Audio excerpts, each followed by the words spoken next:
Fala galera, tudo bem? Estamos aqui mais uma vez em mais uma videoaula aqui para o canal nesses dias de quarentena em função do coronavírus e na aula de hoje nós vamos falar sobre a Antiguidade Oriental, os povos da Antiguidade Oriental. Vamos falar sobre Egito, Mesopotâmia, hebreus, fenícios e persas.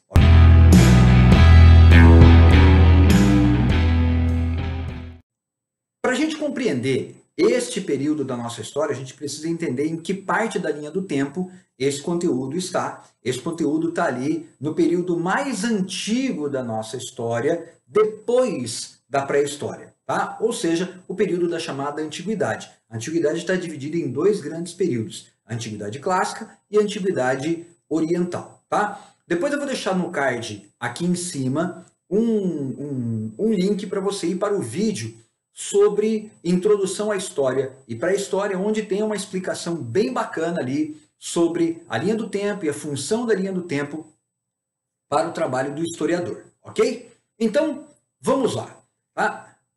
Os povos da chamada Antiguidade Oriental, Egito, Mesopotâmia e hebreus principalmente, eles estão localizados em uma região do planeta que a gente classifica como crescente fértil, tá? Por que essa região é chamada de crescente fértil? Por causa da presença nesta região de grandes rios que permitiam o sustento da vida em uma região onde no entorno, em geral, é uma região bem árida, bem agressiva, com acesso a poucas fontes de água, tá?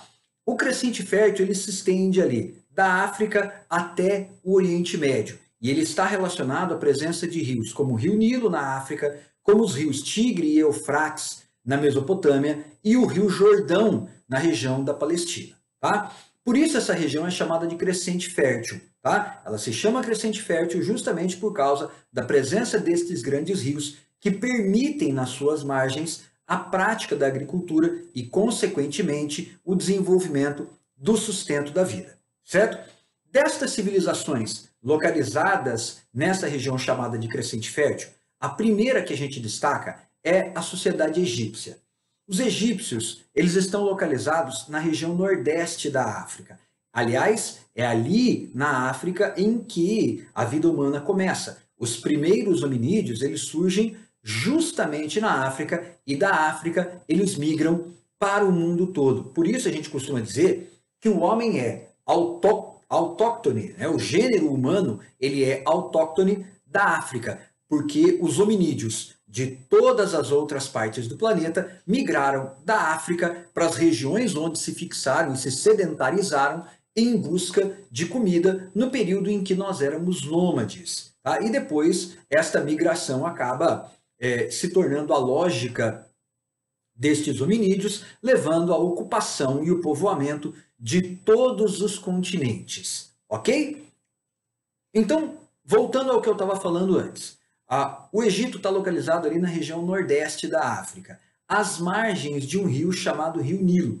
O Rio Nilo, durante muito tempo, ele foi considerado o maior rio em extensão territorial do planeta Terra. Hoje, a gente já sabe que o Nilo não é mais considerado o rio mais longo do planeta, certo? O maior rio do planeta Terra em extensão territorial e em volume d'água é o Rio Amazonas, que fica situado aqui no Brasil. O Rio Amazonas é considerado hoje o maior rio em extensão territorial e também em volume d'água.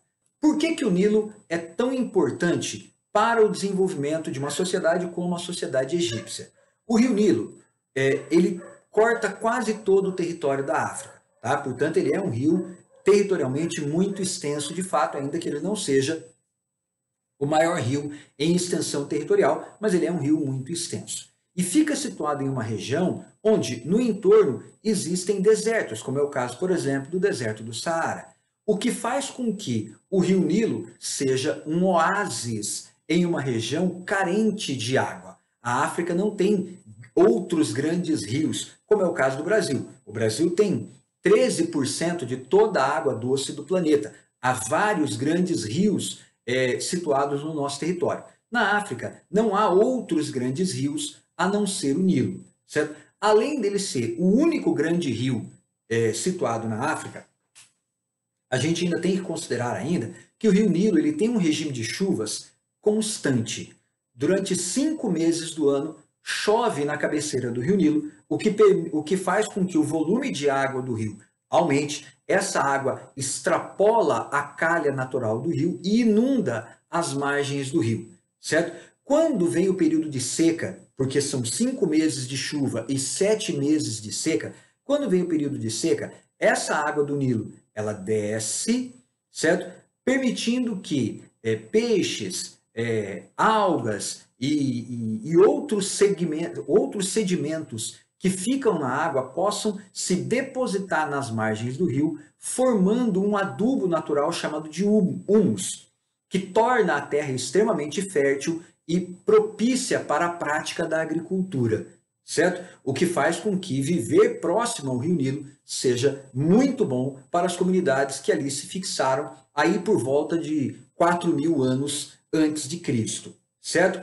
Além desta característica, desse regime de cheias constante, o Nilo conta ainda com o volume d'água, que permite, por exemplo, o acesso das pessoas ao líquido que é fundamental para a vida. Sem água, a gente não vive, tá? A gente morre mais rápido sem beber água do que sem ter acesso à comida, certo? Ora, nesse contexto, a água é fundamental para a vida e o Nilo fornece água, além de permitir o fornecimento de água para animais de pequeno e grande porte, o que permite a prática da pecuária, o que significa que a presença do Rio Nilo era fundamental para a sobrevivência da vida das comunidades que ali se fixaram. Por isso, o historiador grego Heródoto vai dizer que o Rio Nilo, aliás, vai dizer que o Egito é uma dádiva do Rio Nilo, como se o Rio Nilo fosse um presente dos deuses, né? Como se o Egito fosse um presente dos deuses para a humanidade, certo? Por isso ele diria que o Egito é uma dádiva do Rio Nilo, o que classifica o Nilo na perspectiva do Heródoto como se fosse um deus. E de fato, os próprios egípcios tratavam o Nilo como se o Nilo fosse uma divindade. Tá? A história do Egito, galera, ela está dividida em 2 grandes períodos: o período pré-dinástico e o período dinástico. Tá? O período pré-dinástico ele é marcado pela acomodação ao longo das margens do Rio Nilo de uma série de aldeamentos chamados de nomos. Estes nomos, com o passar do tempo, eles foram se juntando e se dividindo em 2 grandes reinos. Tá? Eles foram se unificando em 2 grandes reinos: o Egito do Norte e o Egito do Sul. Tá? Ou o Egito Branco e o Egito Vermelho, certo? Ou os coroas brancas e os coroas vermelhas. Pode aparecer de todas estas formas. Tá?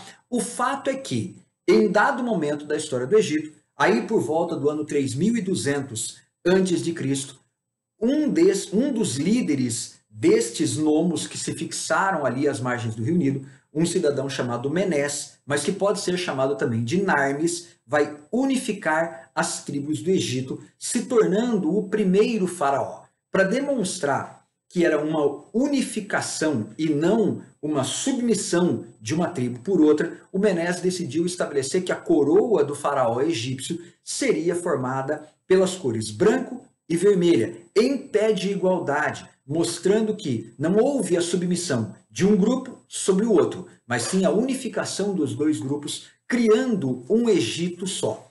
O Menés, portanto, é o unificador do Egito Antigo e é o cara que marca o início daquilo que nós chamamos de período dinástico. Tá? Por que nós chamamos o período que vai de 3.200 até 525 a.C. de período dinástico? Porque neste período as famílias no Egito é que vão governar. Serão 31 dinastias diferentes que vão governar o Egito ao longo deste período todo. Tá? Em uma história que vai estar dividida em Antigo Império, Médio Império e Novo Império. Tá? Nesse período, galera, o Egito vai estar organizado estruturalmente, e é aqui que você deve prestar bastante atenção nessa aula, porque este é o assunto mais importante deste tópico, tá? É essa organização estrutural do Egito Antigo. Tá? O Egito vai estar estruturado do ponto de vista político como uma monarquia teocrática. Quem governa é o faraó. A palavra faraó significa morador da casa grande. Tá? E o faraó é quem governa o Egito. Por que nós chamamos de uma monarquia teocrática? Porque o faraó é considerado um deus. E quando Deus governa, nós temos uma monarquia teocrática. Tá? Isso na antiguidade. Na atualidade, quando nós falamos sobre monarquias teocráticas, nós estamos falando de representantes de Deus que governam. A gente não tem mais o conceito hoje de Deus governando, mas sim de representantes dos deuses que estão governando. Tá?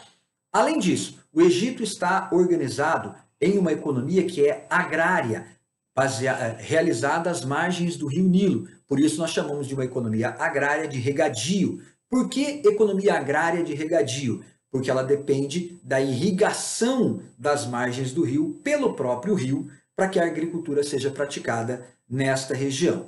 Tá? Essa agricultura vai ser o grande setor econômico da sociedade egípcia.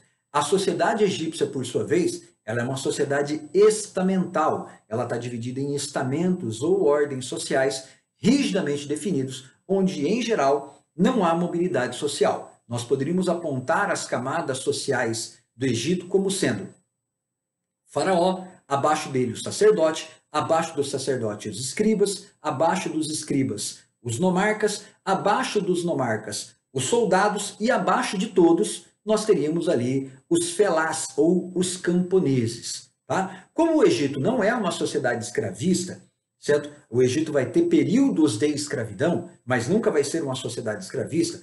Quando houver escravos no Egito, na pirâmide social do Egito a gente coloca escravos e felás na mesma linha, como se eles tivessem o mesmo status. A diferença é que o felá é livre e o escravo é uma propriedade. Tá? Ora, nesta sociedade, que é uma sociedade estamental, o modo de produção aplicado é o chamado modo de produção asiático, onde há a servidão coletiva e não a escravidão. Tá? Quem trabalha no Egito não é escravo, é servo. Tá? Além disso, é importante a gente destacar ainda, do ponto de vista cultural, os legados que os egípcios deixaram para a gente, como, por exemplo, a construção das grandes pirâmides, tá? As pirâmides de Gizé, Quéops, Quéfren e Miquerinos, a escultura da esfinge. A esfinge não é uma construção, é uma escultura. Eles esculpiram uma montanha que fica na entrada do Vale dos Reis e que originalmente não tinha o rosto de um ser humano, como tem hoje, mas sim o rosto de um cão, que é o guardião da entrada do Vale dos Reis. Há quem diga que eram duas as esfinges e não uma só. Tá? Além da construção de grandes obras como as pirâmides, os egípcios deixaram para a gente ainda a invenção do papiro, uma das primeiras formas de papel desenvolvido pela humanidade. O papiro vai ser extremamente importante para o registro da história do Egito. Tá? Depois os persas vão inventar o pergaminho, que era um material mais barato e que, portanto, poderia competir com o papiro egípcio. Além do papiro, além da construção das grandes obras arquitetônicas, é importante a gente ressaltar ainda, na cultura egípcia, o desenvolvimento de uma forma de escrita original. Os egípcios inventaram a sua forma de escrita original, que nós costumamos chamar de escrita hieroglífica. Mas, na verdade, não é apenas uma escrita hieroglífica. A escrita egípcia ela é dividida em 3 escritas diferentes. Há quem diga que existe até uma 4ª escrita diferente. Tá? Então, a gente fala sobre a escrita hieroglífica, a escrita hierática, a escrita demótica e a escrita copa. Tá? Então, são 4 formas diferentes da escrita egípcia. Tá? No entanto, o que mais se destaca na história do Egito é a sua organização religiosa. Os egípcios têm uma religião politeísta e antropozoomórfica, ou seja, eles acreditam em vários deuses e esses deuses têm, ao mesmo tempo, forma humana e forma animal. Tá? Além disso, eles acreditam ainda na vida após a morte. Mas não é uma vida após a morte como a que nós acreditamos atualmente. Nós acreditamos em uma vida após a morte que é uma vida eterna. Eu morro, vou para o outro lado da vida, vou para o céu, vou para o inferno, vou para o plano espiritual, isso depende da religião que você segue. E a minha alma fica neste plano espiritual por toda a eternidade. Tá? Os egípcios acreditavam em uma viagem pelo mundo dos mortos. O corpo morria e a alma faria uma viagem para o mundo dos mortos e depois retornaria para o corpo de onde ela saiu. Daí a necessidade de se mumificar o corpo. Em geral, quando a gente fala de mumificação, a gente pensa em múmias de faraós.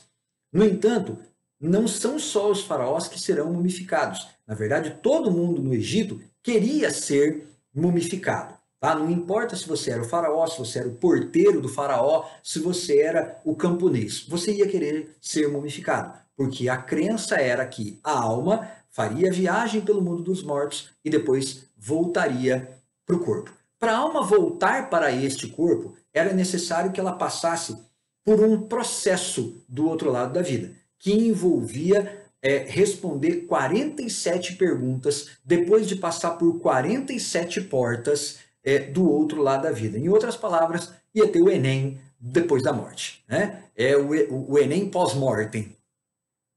Ou seja, você responderia as perguntas e se a resposta fosse correta, você estaria habilitado para passar para outra porta, responder outra pergunta, até chegar na última porta e responder a última pergunta. Depois que você respondesse a última pergunta, o seu coração seria pesado na balança de Osíris e ele deveria ser mais leve do que uma pluma.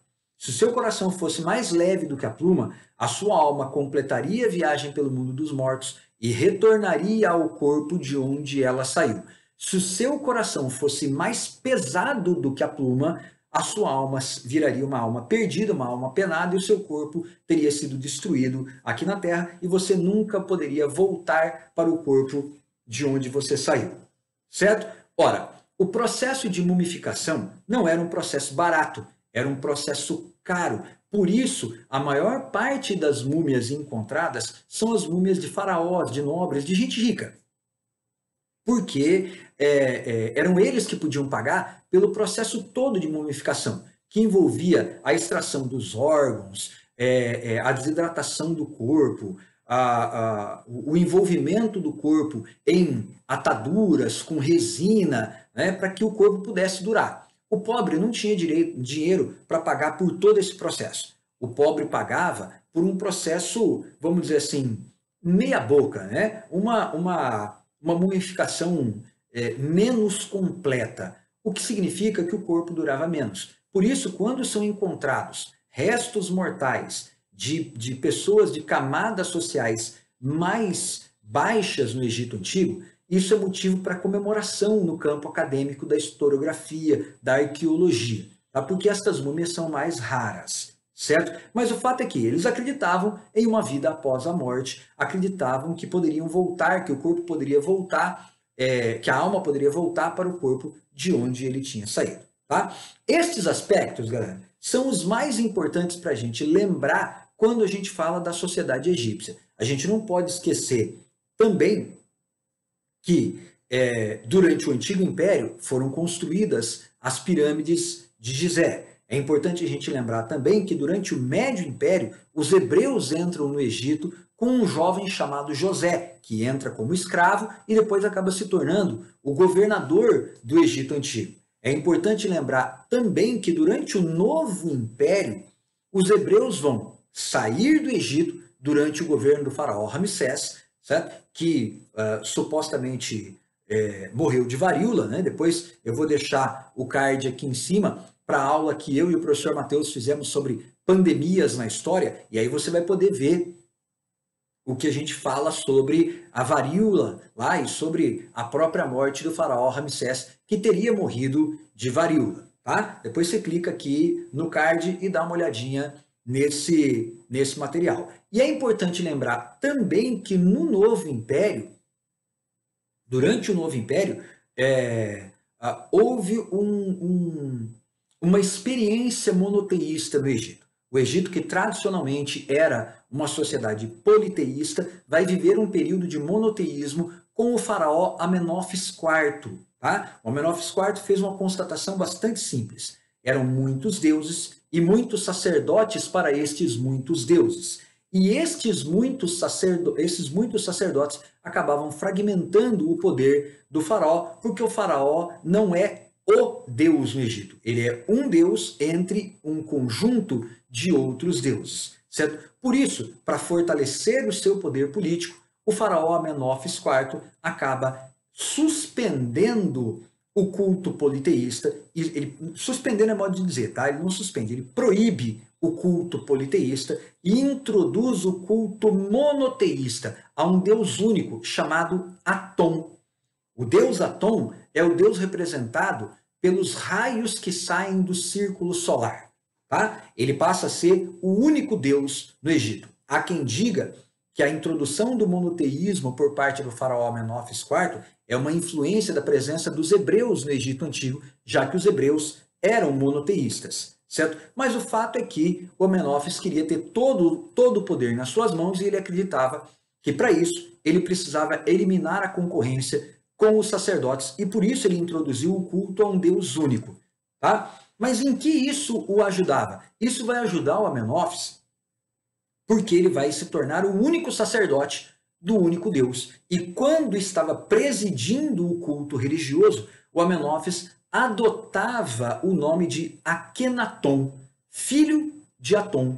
Ou seja, ele era o sacerdote do único Deus e, consequentemente, ele se considerava o único filho deste único Deus. E isso fortalecia o seu poder. Tá? No entanto, com a morte do faraó Amenófis IV, o culto monoteísta vai ser abolido e o politeísmo retorna. Tá? Quem vai suceder o faraó Amenófis é o jovem faraó Tutancâmon, filho do Amenófis IV, que governou pouquíssimo tempo. Ele governa dos 9 anos de idade até os 18, quando ele é morto. Mas o fato é que o culto monoteísta só perdurou no Egito durante o período de governo do faraó Amenófis IV. Depois, o Egito volta a ser politeísta. Inclusive, os regentes que governaram o Egito a partir da morte do Amenófis IV vão tentar apagar o nome do Amenófis da história. Inclusive, vão proibir a entrada de pessoas em Mênfis, que era a capital do Egito, enquanto o Amenófis governou o Império Egípcio. A cidade vai se tornar tipo uma cidade proibida, tá? Mas isso não foi possível apagar o nome do Amenófis da história, porque é muito difícil você apagar o nome de um faraó da história de um povo, já que toda a história do Egito ela era esculpida na pedra.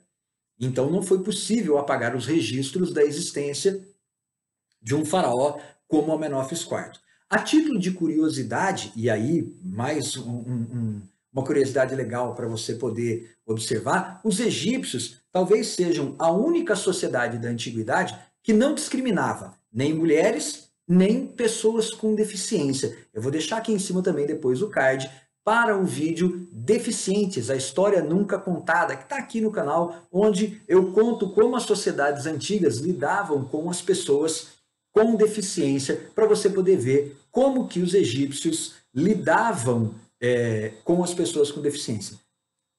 Eles tinham até um deus que era pessoa com deficiência. Tá? Depois você assiste lá o vídeo e você vai poder ver do que eu estou falando. Galera, do Egito era o que eu tinha para falar para vocês por hoje. Tá? Então, vamos agora para a Mesopotâmia.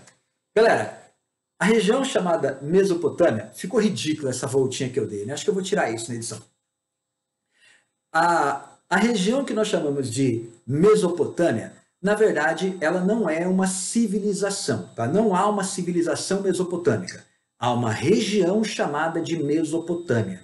Nesta região se desenvolveram vários povos, tá? Onde está localizada a Mesopotâmia? No Oriente Médio, onde hoje é o atual Iraque, tá? A região que hoje é o atual Iraque, antigamente era a Mesopotâmia. Por que a região recebe esse nome? Porque a palavra Mesopotâmia vem do grego de duas palavras. Meso, que significa meio, e potamos, que significa líquido, água, rios, tá?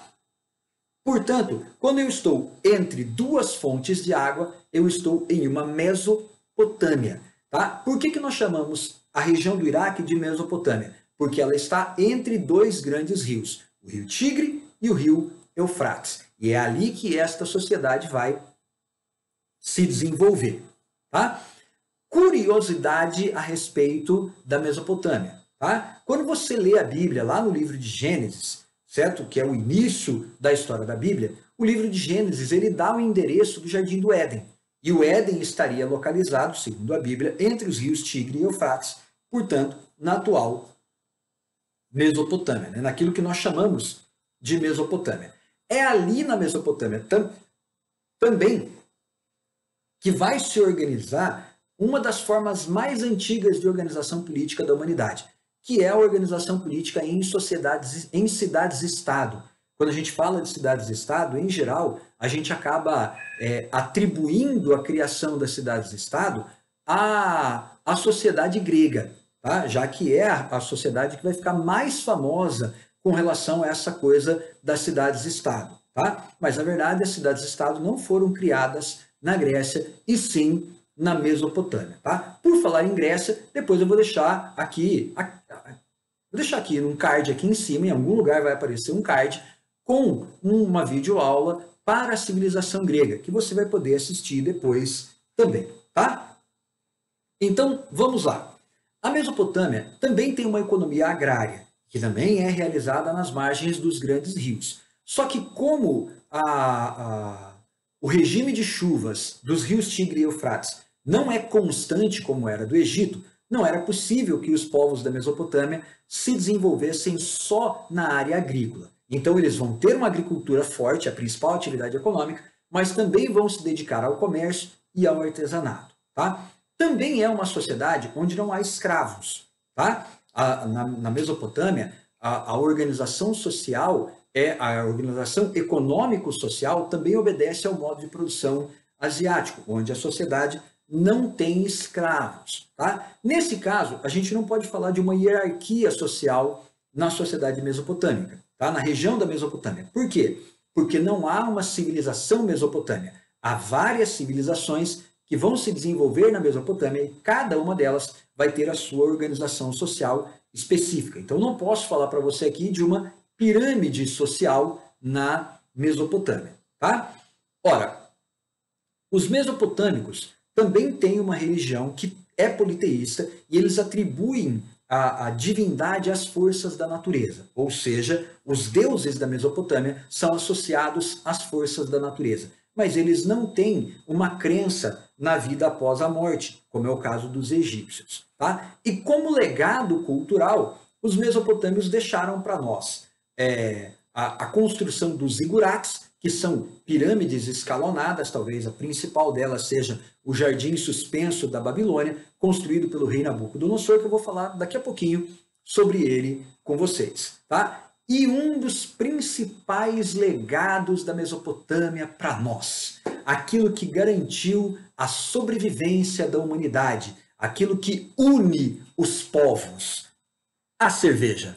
Os mesopotâmios inventaram a cerveja, era uma forma de conservar a água em uma região, conservar a água por mais tempo em uma região que era carente de água. Tá? O armazenamento da água acabava provocando a deterioração desta água. Então eles acabavam fermentando essa água com malte, cevada e lúpulos e acabavam colocando em recipientes que eram enterrados para manter uma temperatura mais fresca, certo? E assim surgiu a cerveja e por isso os aldeamentos humanos acabaram se juntando nas regiões onde haviam mestres cervejeiros, porque eles conseguiam produzir aquilo que era fundamental para que as pessoas não morressem de sede.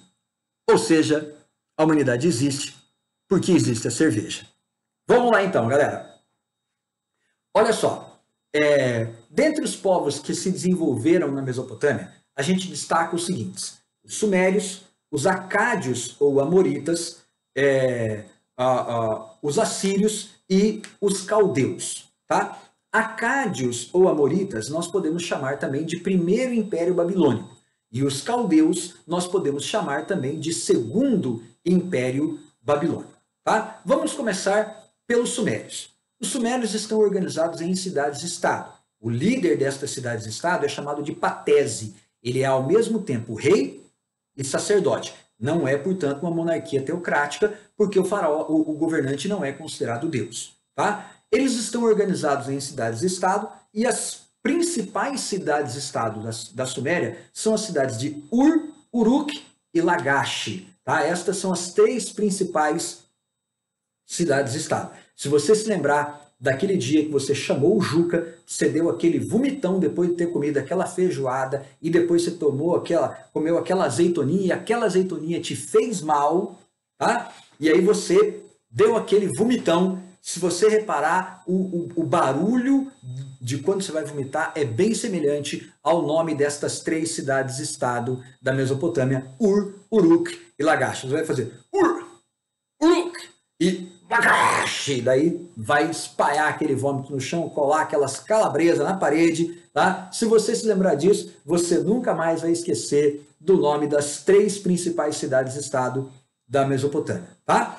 Aliás, dos sumérios. Mas o principal legado deixado pelos sumérios para nós é a primeira forma de escrita desenvolvida pela humanidade, a escrita cuneiforme, que recebe esse nome porque ela é feita em tábuas de argila com uma colher curva chamada de cunha. Aquilo que você escreve com uma cunha fica cuneiforme. Tá? Era uma escrita pictórica, simbólica, que contava com 350 símbolos e que não dava conta de valores abstratos como Deus, amor, dor, saudade. Esses valores abstratos não podiam ser representados pela escrita suméria porque ela era uma escrita pictórica. Então você vai pegar símbolos que vão representar palavras, frases ou períodos inteiros de uma frase. Inicialmente, a escrita suméria foi desenvolvida para controle da economia e depois percebeu que esta era uma tecnologia que podia ser utilizada para muitas outras coisas. Tá? Além dos sumérios, nós temos os acádios ou amoritas ou o primeiro império babilônico, que, como o nome já diz, estavam organizados de maneira imperial, portanto com poder centralizado.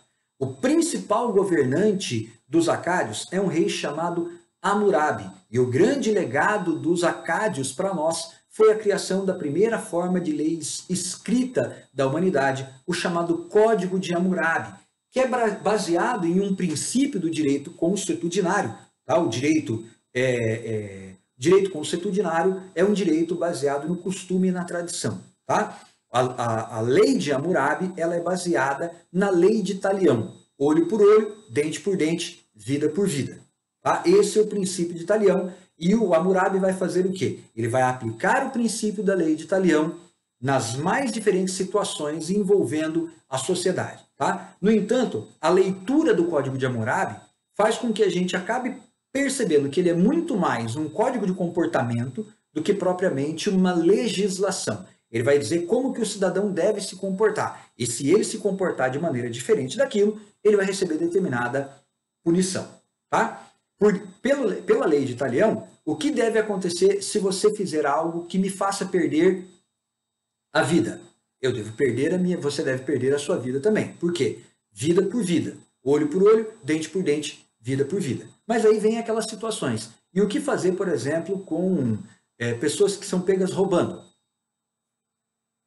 Não vai roubá-lo, porque isso não será punição. Tá? Então, quem era pego roubando era punido com a amputação de uma das mãos. Tá? Então, se você era ladrão, você ia ter uma das suas mãos cortadas. Tá? E se você fosse pego, por exemplo, cometendo adultério?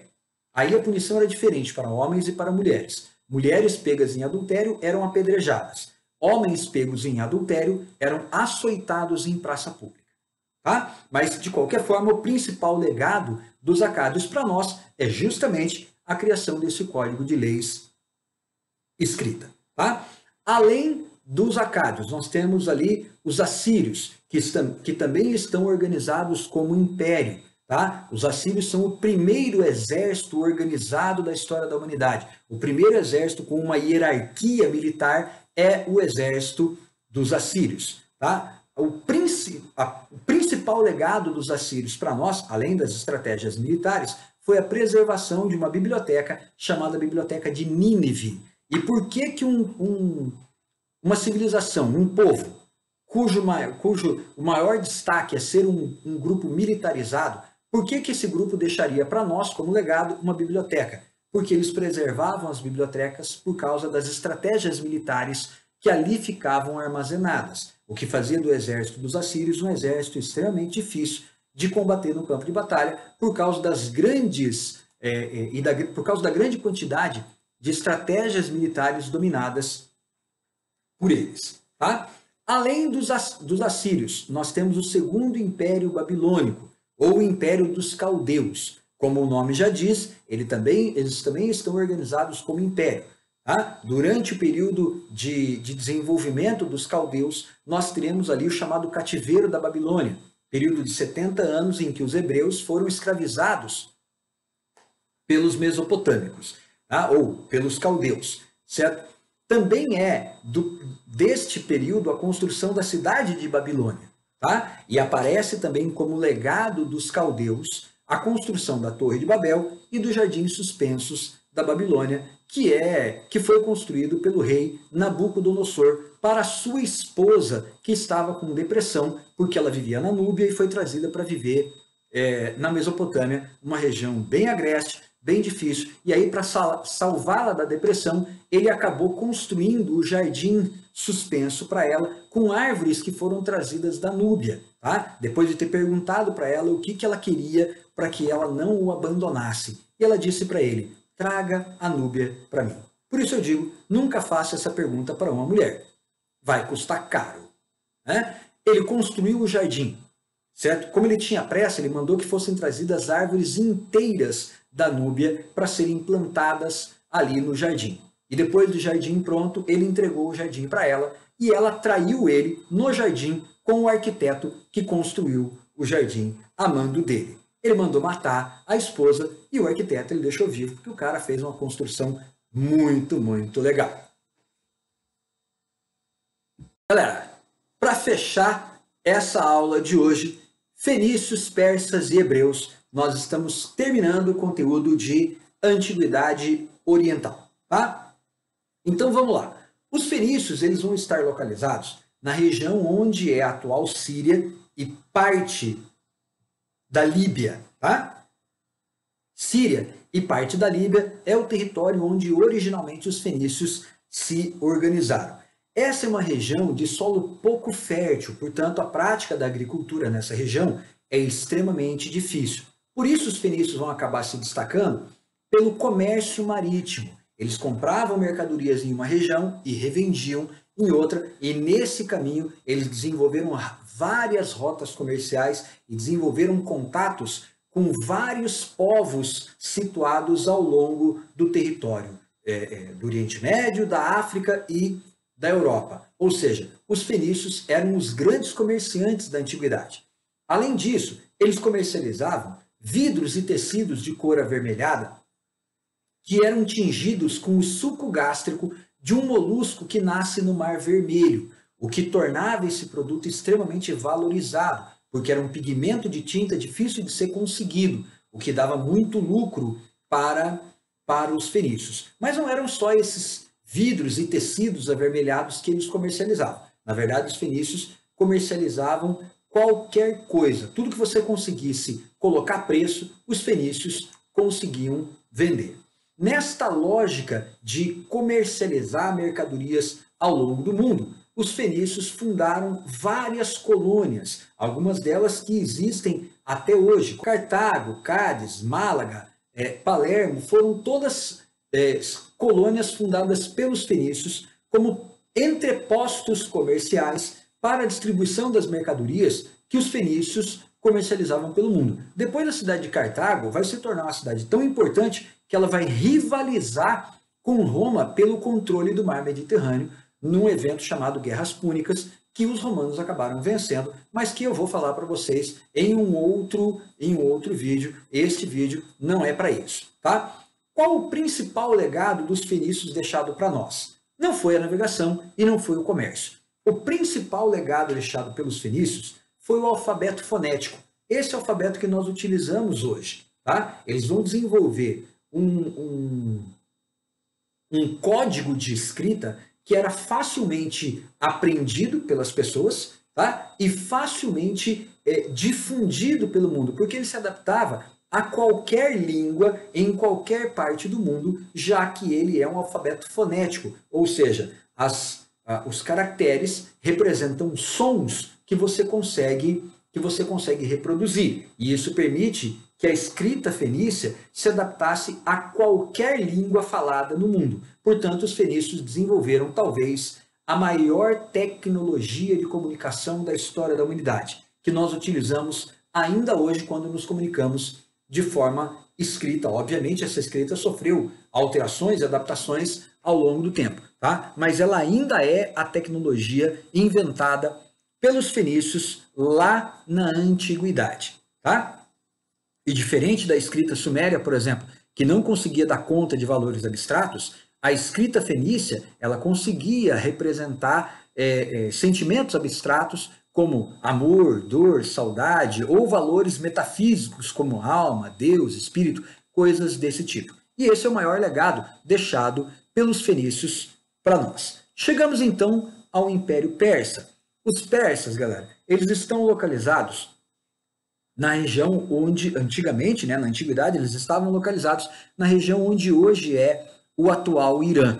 A região era ocupada por elamitas e medos. E aí os persas, liderados por Ciro, acabaram invadindo e dominando a região e fundindo a cultura persa com a cultura de elamitas e medos, criando assim o Império Persa. É por isso que depois, mais para frente, quando os gregos entrarem em guerra contra os persas, estas guerras ficarão conhecidas como guerras médicas, porque os gregos, de maneira pejorativa, chamavam os medos de medo-persas, como se os persas não tivessem a sua própria cultura e tivessem sido obrigados a roubar a cultura de outros povos para incorporar como sua, tá?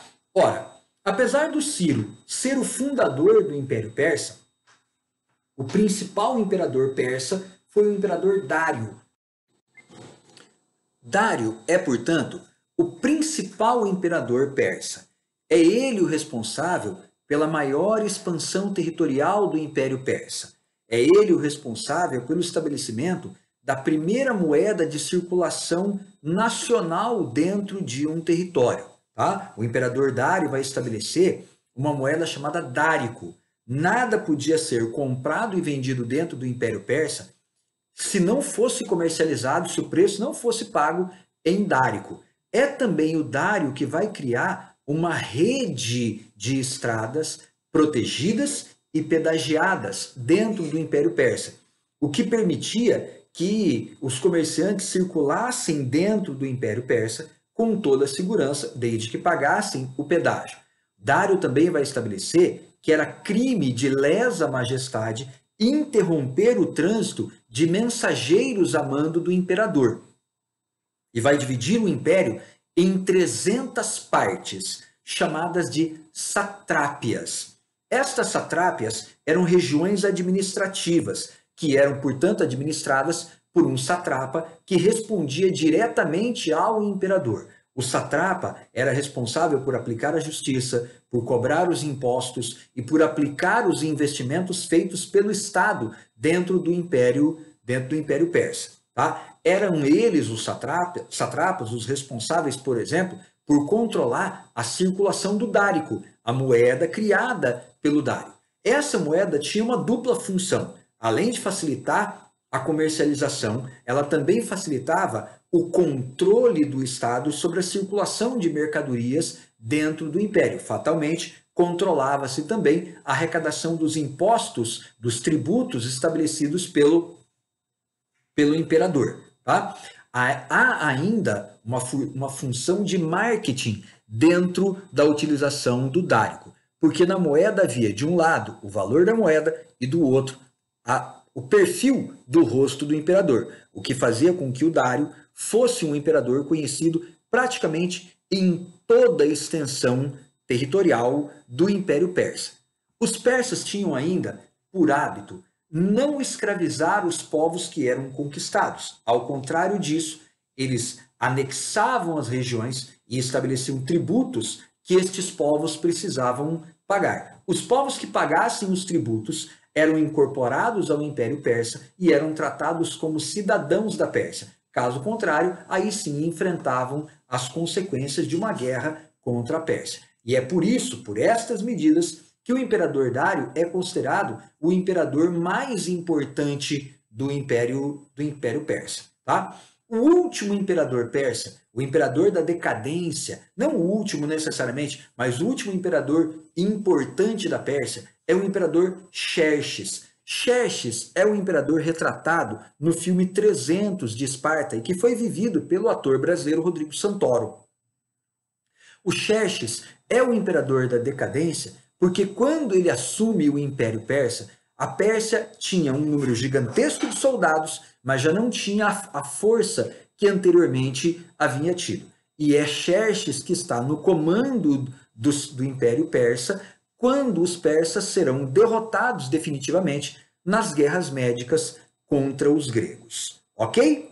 Dos persas, galera, era o que a gente tinha para falar. Chegamos então aos hebreus. Tá? Para estudarmos a civilização hebraica, é importante a gente lembrar que a principal fonte para o estudo dos hebreus são os 5 primeiros livros da Bíblia. Na verdade, a Bíblia como um todo, particularmente os 5 primeiros livros, que são Gênesis, Êxodo, Levítico, Números e Deuteronômio.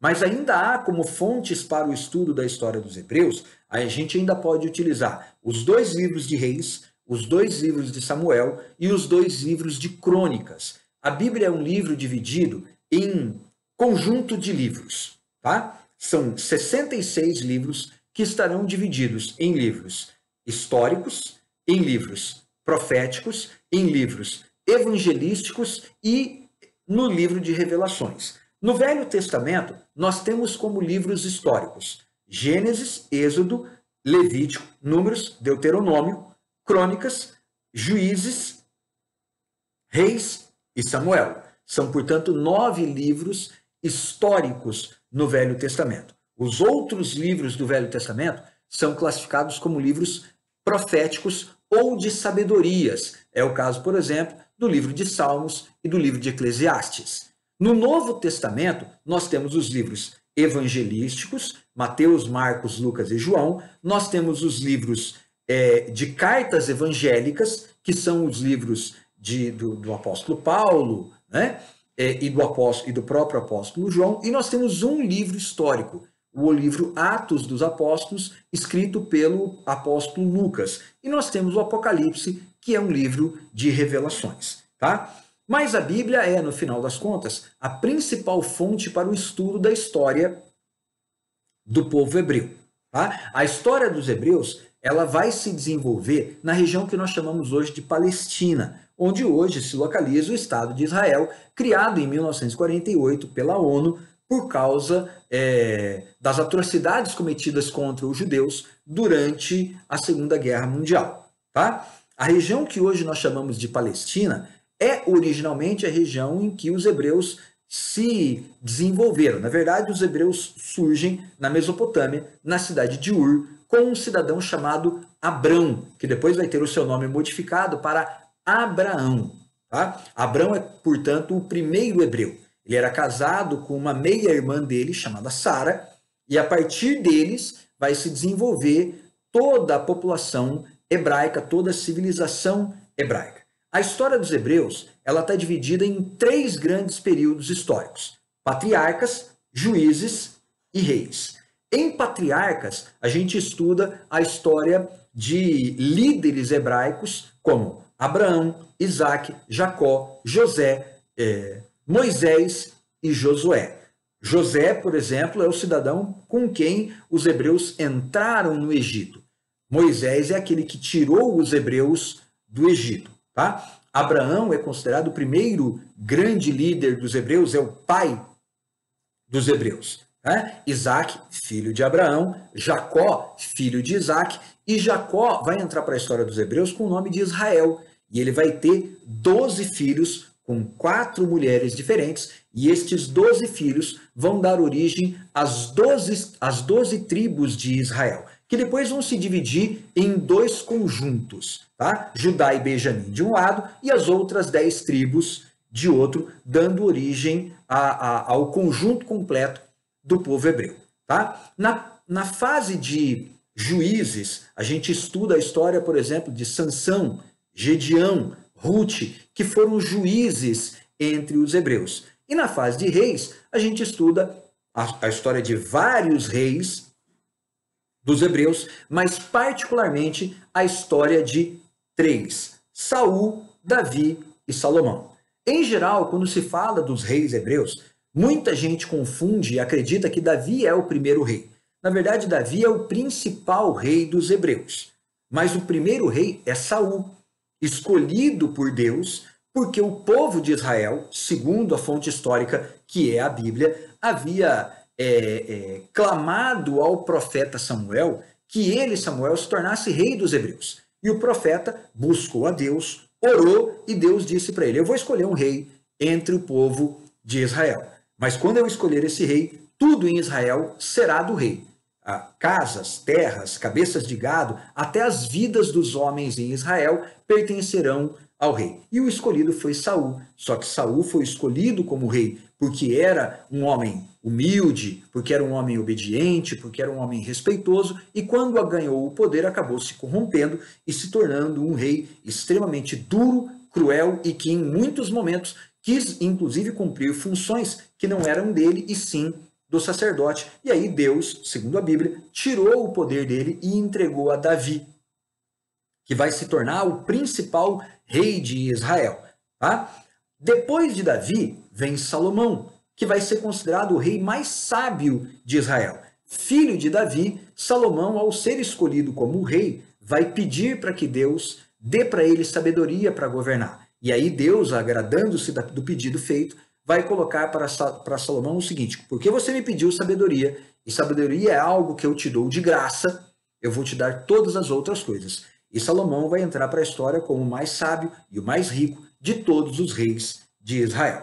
Ok? Galera, da civilização hebraica era isso que eu tinha para falar. Dos povos da antiguidade oriental era isso que nós tínhamos para falar por hoje, certo?